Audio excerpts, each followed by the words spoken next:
Uma guerra brutal começou em Brasília. Já tivemos a primeira batalha, já temos os derrotados e os vencedores, os mortos e feridos.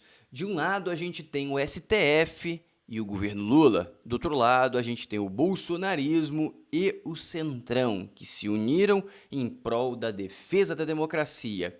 E tudo isso começou com o STF defendendo a democracia. E dessa forma, para defender a democracia, o STF resolveu subtrair o poder das outras partes. E dessa forma, agora, depois de muito delay e muita demora, essas partes resolveram lutar para pegar o seu poder de volta. Acho que foi tarde. Mas eles estão agora ativos e unidos em prol desse objetivo. A grande verdade é que os dois falam que estão defendendo a democracia, mas nenhum dos dois estão pensando na democracia. Os dois estão pensando em aumentar ou retomar o seu poder. Então a palavra que justifica toda essa guerra é uma luta por poder. E agora a gente tem que entender o que vai acontecer e qual batalha foi essa, quem ganhou e quem perdeu. Eu vou te explicar detalhadamente nesse vídeo e vou te mostrar também como que as redes sociais do Brasil e também um personagem que você conhece bem, o Nicolas, é uma peça fundamental, irreplicável em qualquer lugar do mundo, que está fazendo os analistas políticos errarem em sua análise, na minha humilde concepção, e eu vou te mostrar dados para provar isso. Dito isso, vamos começar. E antes, obviamente, se você quer ajudar que em 2026 a gente erradique a esquerda do poder, curta esse vídeo, se inscreva no canal e ative o sininho, porque o YouTube vai entender a relevância desse vídeo e vai distribuir para mais brasileiros, e brasileiros informados não votam na esquerda e nem no PT e nem no Lula. Vamos começar de uma vez por todas te dando a ordem de grandeza da fraude do INSS. Bomba! Valor roubado dos aposentados na fraude INSS já superou o confisco da poupança feita por Collor em 1990 e o Collor foi impeachmentado, reforçando que a possibilidade de impeachment do Lula é muito real e provável. E como eu falei no último vídeo, é uma questão de decisão. Se a direita resolver quer impeachment, eles conseguem sim ter força para esse impeachment, mas, como eu mostrei no outro vídeo, está tendo um racha muito grande, que é bem preocupante, porque pode causar efeitos negativos em um futuro próximo, mas a grande questão é que estão com medo de sentar na economia do Lula e serem culpados por isso por uma população que teve a sua educação subtraída pelo mesmo Lula. E agora eu vou te mostrar um vídeo de 1996, que o Lula de 1996 dá uma indireta para o Lula de hoje, como se o Lula de hoje tivesse envolvido alguma falcatrua. Presta atenção nesse vídeo, que eu acho que é épico. Presta atenção. Pois a questão da CPI. Eu sou favorável à CPI, Serginho, porque a CPI é um instrumento institucional, portanto legal, para você apurar falcatruas. O Fernando Henrique Cardoso, quando não era presidente, ele dizia assim: quem não deve, não teme. Portanto, vamos instalar a CPI, porque se o presidente for inocente, ele então vai ganhar um atestado de idoneidade do Congresso Nacional. Isso ele dizia há 3 anos atrás. Agora que ele é o presidente, ele adota político dando que se recebe e fala assim: CPI vai atrapalhar o Brasil, CPI vai fazer isso, CPI não atrapalha o Brasil. A CPI é uma coisa importante para o Brasil. E se está com medo da CPI, é porque, quem sabe, tenha o rabo preso. Olha aí, ó, o Lula falando que quem tem medo de CPI tem rabo preso, o que é muito interessante porque ele mesmo, nesse exato momento, está lutando como o diabo foge da cruz para essa CPI não acontecer. E isso tem tudo a ver com a guerra que eu citei no início do vídeo. O que acontece? Basicamente, o INSS, essa fraude gigantesca, deteriorou, acabou com a reputação do governo. Tá batendo muito e a mídia tradicional tá todo mundo batendo porque é uma coisa escabrosa. Está roubando do cara mais pobre e do cara que mora no interior e do cara que recebe um salário mínimo para viver. O cara que trabalhou a vida toda, contribuiu, pagou imposto e agora de receber sua parte é subtraído, é roubado. Dito isso, a estratégia do Lula é simplesmente botar o Alcolumbre para viajar ao mundo. Ele mandou para a Europa, mandou agora para a Rússia, agora parece que está na China, para não pautar o pedido de CPI do INSS. Quando ele voltar, nesse meio tempo, a Glaze ia desidratar o pedido que já tem assinatura mínima para rolar. Ou seja, nesse meio do caminho, deveria acontecer isso. Só que qual é o problema? A direita, os conservadores, o PL, em essência, que coletou essas assinaturas, aprendeu com a anistia. O que eles fizeram? Colocaram as assinaturas ocultas, ou seja, eles não divulgaram quem assinou. Logo, o governo tem mais dificuldade em achar quem assinou para tentar convencer de tirar as assinaturas. Porque qual que era a estratégia do governo? Não era dar algo. Porque, por exemplo, eu assinei e eu vou ganhar algo para tirar. Eu vou lá e falo, eu assinei para ganhar alguma coisa. Só que a estratégia do governo estava sendo me ameaçar. Ia para você, pô, Floriano, você tem coisa, ó, eu vou te prender, eu vou mandar um busca-pressão na sua casa, é melhor você tirar essa assinatura. Só que como ele não sabe, ele já vai ser ameaçando todo mundo. A relação dele já não é boa. Ou seja, foi uma boa jogada. E se a CPI passar, o que vai ter? Vai ter insumo para alimentar a fogueira do conteúdo durante todo o período até as eleições. Dessa forma, o governo vai apanhando até as eleições, sendo deteriorado e simplesmente lapidado para perder de forma homérica a eleição em 2026. Dito isso, temos um ponto bem relevante. A magnitude e a proporção que está ganhando a crise do INSS é bizarra. E eu quero mostrar um vídeo aqui muito rápido do Ratinho, que ele fala e explica de forma muito didática para a população. E esse vídeo, nesse exato momento, está com mais de 40 mil curtidas, só um dos vídeos. Porque tem corte, passando em rede nacional, ou seja, o impacto disso está crescendo cada vez mais. E a CPI, o objetivo é continuar colocando lenha nessa fogueira para não apagar em 2025. E por isso que o vídeo do Nicolas é fundamental. E ele não pressionou para mais nada, ele pressionou só vamos ter CPI. E a chance da CPI passar por causa do Nicolas é gigante. Mas presta atenção primeiramente nesse vídeo do Ratinho. Sabe o que o governo vai fazer? Sabe o que ele vai fazer? Como eles não vão conseguir pegar o dinheiro de quem roubou? Não vão conseguir pegar, não vão. Já roubaram, já distribuíram, já mandaram para os Estados Unidos, já mandaram para as ilhas gregas, já mandaram para as ilhas virgens, para os paraísos fiscais. Não vai pegar mais dinheiro.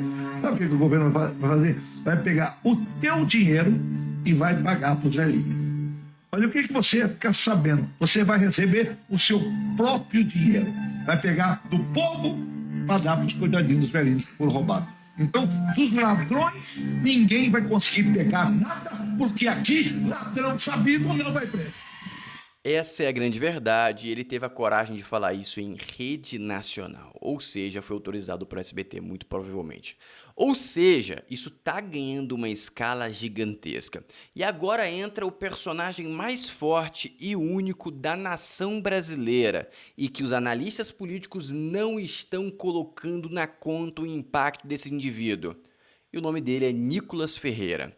Ele agora está lá nos Estados Unidos dando uma palestra e puxando mais força para o lado da direita em 2026. Em uma palestra na Universidade de Chicago, ele disse: depois das eleições de 2022, meu Instagram, meu Twitter e meu Facebook foram bloqueados por ordem do ministro do STF, Alexandre de Moraes. Tudo isso aumenta a pressão em cima do Xandão e possivelmente pode ter uma retaliação, e se tiver retaliação, vai gerar um nível de educação em toda a política brasileira bem relevante. E por que eu falei que o Nicolas é uma peça única que está sendo ignorada pelos analistas políticos? Porque não existe o Nicolas em nenhum lugar do mundo. Presta atenção nessa tabelinha aqui. Lista dos vídeos online mais vistos nas primeiras 24 horas. O primeiro vídeo eu nem conheço, mas não é sobre política. O terceiro vídeo também não é sobre política. E o sexto vídeo também não é sobre política. Todos os outros vídeos são sobre política e são sobre o Nicolas Ferreira. É do Nicolas Ferreira, para ser mais exato, não sobre ele, mas dele.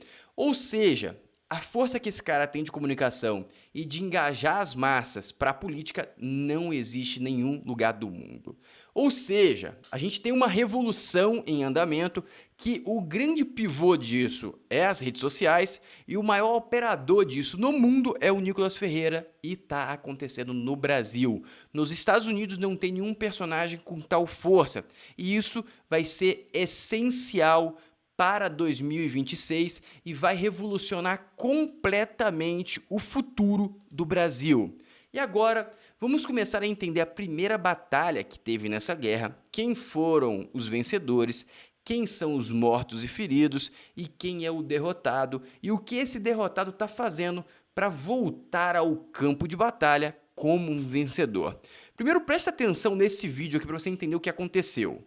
A primeira batalha, se você deve saber, é a questão do Ramagem, que teve uma votação expressiva. Presta atenção. Em dezembro, houve a diplomação do Ramagem, 18 de dezembro de 2022. 8 de janeiro de 2023, e aí foi o ato consumado com golpe. Ato contínuo, Zanin envia um ofício para a Câmara dos Deputados dizendo o seguinte: não, olha, vocês não podem suscitar ação penal na organização criminosa, na tentativa de abolição violenta do Estado Democrático de Direito, no golpe de Estado. Só no dano violento qualificado pela violência e grave ameaça e na deterioração do patrimônio tombado. Muito conveniente. São os crimes com menor pena. Agora, eu lhes pergunto, o crime de abolição violenta do Estado Democrático de Direito, tentar com emprego de violência ou grave ameaça abolir o Estado Democrático de Direito, isso foi feito quando? Isso foi feito, supostamente, no 8 de janeiro. Violência ou grave ameaça. Golpe de Estado. Tentar depor, por meio de violência ou grave ameaça, o governo legitimamente constituído. Se isso não foi feito no dia 8 de janeiro, legitimamente constituído antes era o governo Bolsonaro. Como é que o Ramagem ia tentar, por meio de violência ou grave ameaça, depor legitimamente o governo Bolsonaro? É evidente que esse crime também se configura no dia 8 de janeiro. Agora, a dúvida é a questão da organização criminosa. A organização criminosa, como trouxe aqui de forma muito brilhante o relator Alfredo Gaspar, é um crime permanente. É um crime como sequestro. O sequestro, desde o momento que há o início do sequestro até o momento em que acaba o cárcere, o crime ele se estende no tempo. A flagrância se estende no tempo. Então esse crime ele ocorreu antes e depois da diplomação. Todos os crimes aqui elencados, a Câmara dos Deputados pode se sustar. E olha o que a polícia... Por que eu coloquei esse vídeo? Porque isso mostra claramente a grande ferramenta do STF. E por isso que justifica uma das frases que eu vou mostrar aqui, que o Brasil não pode ser refém de 11. A grande verdade é que o STF está utilizando a interpretação da Constituição sempre ao seu próprio bel prazer, sem nenhuma relação com a verdade ou com os objetivos que podem ajudar o Brasil ou algum compromisso com a verdade. E dessa forma criou uma união que não parecia tão provável. Mas como os políticos gostam de voto, fez bastante sentido, mas agora cada vez essa união está ficando mais forte. E como você pode perceber nesse vídeo, a distorção dos itens da Constituição está cada vez mais frequente e mais óbvio você perceber sem precisar ser um advogado. E o resultado disso são políticos mais ponderados indo para o fronte de batalha com coragem e com ódio nos olhos, porque eles perceberam e caiu a ficha que o Brasil vai perder a democracia se não tiver luta para defender seus próprios poderes. Sóstenes normalmente é um político bem ponderado, ele não fica falando muitas bravatas. E aqui vem. Sóstenes abre fogo contra o STF. O Brasil não será refém de 11, se referindo aos ministros do STF. E aqui tem uma matéria da Globo. Globo, eu sempre foco quando é da Globo, porque a Globo é um eterno defensor do governo. Então, quando ela fala mal, teoricamente, é uma verdade bem absoluta e bem indigesta que eles precisam falar. Dito isso, presta atenção. Líderes do Centrão prevêem acirramento da crise com o STF após decisão que manteve a ação contra a Ramagem. Essa foi a primeira batalha e o derrotado quem foi? Foi o Centrão e o bolsonarismo. Quem foi o vencedor? O STF. Mas os insumos, os mortos e feridos dessa batalha estão sendo utilizados para a próxima batalha, que é bem próxima, que é a CPI do INSS, que deve fazer muitos mortos e feridos, só que dessa vez do outro lado. Vamos prestar atenção aqui, ó. Caciques do Centrão avaliam que a decisão da primeira turma do Supremo, do STF, deve rever a suspensão da ação penal que tem o deputado Alexandre Ramagem. Com o réu tem potencial de gerar uma nova crise entre os poderes. A aposta entre os líderes ouvidos pela Globo é o acirramento da pressão sobre o presidente da casa, Hugo Mota, por uma resposta. No entender dos líderes partidários, o STF atropelou a decisão feita horas antes pela Câmara. Em votação expressivas, foram 315 votos a favor e 143 contrários. Na ocasião, o Mota decidiu pautar o requerimento no mesmo dia que foi aprovado na Comissão da Constituição e Justiça, o que foi visto como um recado ao Judiciário sobre o poder das prerrogativas parlamentares. Agora, espera-se uma nova mensagem que delimite os poderes. Ou seja, eles não precisavam de 315 votos, precisavam de muito menos que isso. Mas esse foi um sinal do poderio e da irritação do Congresso contra o STF.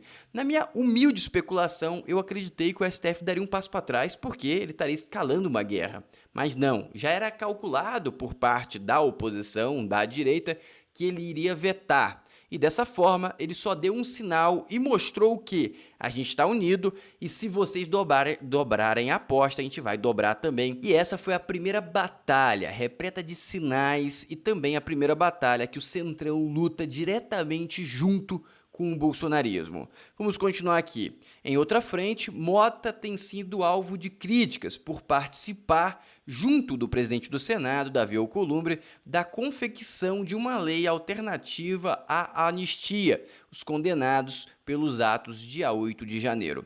Ou seja, pelo que está sendo construído, a situação está cada vez mais difícil para o Mota e ele vai ter que escolher um lado, ou Centrão, ou STF. E muito provavelmente, se a briga escalar, ele vai para o lado do Centrão, e então vai ter os presidentes das duas casas do mesmo lado. E pelo que tudo indica, o STF não vai conseguir dobrar a aposta. Ou se dobrar a aposta, a gente vai ter uma crise institucional gigante. E presta atenção nessas falas aqui, ó. Sóstenes cobrou Mota diretamente, pouco depois de formar a maioria. Acaba de ser formada a maioria na primeira turma do STF para derrubar parte da sustação aprovada por 315 deputados em plenário. O ministro está se sobrepondo à vontade de toda a Câmara. Com a palavra, o presidente Hugo Mota vai defender a soberania parlamentar ou assistir calado, cita Sóstenes indignado. Parte da irritação do deputado com o STF piorou depois que o Flávio Dino pediu esclarecimentos com relação à divisão de emendas da comissão. E, você que não sabe, ele fez uma declaração dentro do seu mandato que tem imunidade parlamentar e simplesmente a imunidade parlamentar foi jogada no lixo pelo Flávio Dino. Isso irritou bastante o Sóstenes, o que justifica ele puxar essa guerra, e é um cara bem ponderado. E por ele ser um cara bem ponderado e não participar normalmente desse caos, isso dá muita credibilidade pro homem. Mas o Centrão tá querendo dar uma separada do Bolsonaro para não se colocar como bolsonarista. Presta atenção. Centrão diz que o voto pró-Ramagem foi crítica ao STF e não apoio ao Bolsonaro. Em resumo, foi o anúncio da guerra e o anúncio da união. Deputados dizem que o objetivo era fustigar o Supremo. E realmente fustigou, e realmente o Supremo topou entrar na guerra. E agora, amigos, vai ser muito feio. E talvez o fio da navalha que possa ajudar como um todo e possa ser a grande diferença nessa batalha, colocando um poder com uma força assimétrica, vai ser o apoio americano. Mas dito isso, vamos entender um pouco mais o que aconteceu até agora. Liderança do Centrão diz que eles votaram a favor das suas prerrogativas e pela independência da Câmara. Ele defende que a manobra por Ramagem passou porque os parlamentares têm queixas em relação aos judiciários. As principais reclamações são a manutenção de inquéritos sob sigilo e anulação ou modificação de leis que foram aprovadas no Congresso. Os ministros do STF são ainda acusados de ter atuação política e inferir no poder legislativo, o que é proibido, mas como eles definem o que a Constituição diz, fica bem complicado. Outros assuntos no STF que incomodam o Centrão: apoio à investigação de deputados por discursos feitos na tribuna, que teoricamente deveriam ser imunes, tentativa de derrubar o marco temporal aprovado pelo Congresso, decidir sobre mudanças em possibilidades para o aborto legal, tentativa de discriminação de porte de drogas, tudo isso passando por cima do Congresso. Até a atitude individual de ministro do Supremo é criticada. O presidente do STF, Luiz Roberto Barroso, é descrito como um jurista desconectado da realidade e que se porta como um filósofo iluminista em um país com maioria conservadora e que elegeu um Congresso com o mesmo perfil. Ou seja, eles estão com poder absoluto e não estão ligando para nada. Aqui tem outros pontos falando de casos individuais que eles estão com medo de todos poderem ser impactados. Um deputado que foi preso, simplesmente as provas ficam em sigilos e o cara continua preso e não consegue se defender porque ele nem sabe pelo que ele está sendo acusado necessariamente. Dessa forma, o STF passou uma linha e o Centrão percebeu que passou e agora tem algumas investigações que podem afetar principalmente o Arthur Lira e o Centrão resolveu se mobilizar. Mas para você entender exatamente qual o tamanho do que está acontecendo, tem essa frase aqui do Von Serran que eu achei muito interessante, que ele resume tudo de forma muito transparente e concreta. Que o Supremo iria interferir na decisão da Câmara era esperado. O que algumas pessoas não entenderam é que 315 deputados não votam sem aval dos seus caciques, seus respectivos partidos. Então a guerra hoje não é mais sobre a Câmara e o STF, mas entre Centrão e STF. O que isso muda? Muito. O Centrão está no Senado, na Câmara e no Executivo, e todas as indicações de instituições da República. As pessoas esperam gritos, urros e lacração. Gente como Kassab, Valdemar, Ciro Nogueira levam a guerra para as sombras, onde são especialistas. Isso já começou, amigos. Isso já começou. E o grande fio da navalha, que eu acho que eles não estão utilizando tão bem ainda, é o Nicolas. E uma das ferramentas brutais para conseguir realmente erradicar a esquerda do poder vai ser a CPI. Como você percebeu, tá tudo encaminhando para uma derrota homérica. Mas a situação não é tão fácil, porque com certeza tem gente do Centrão envolvido na fraude no INSS. Logo, eles vão ter que aceitar amputar algumas partes do corpo para preservar o corpo. E esse é o caminho que está se encaminhando a política brasileira. E essa guerra é uma guerra histórica. Dito isso, se você quer ajudar a erradicar o PT em 2026 à esquerda, curta o vídeo, se inscreva no canal e ative o sininho para você ficar sempre informado. E no próximo vídeo eu vou trazer mais informações dessa guerra. Então fica comigo, um abraço e até o próximo vídeo.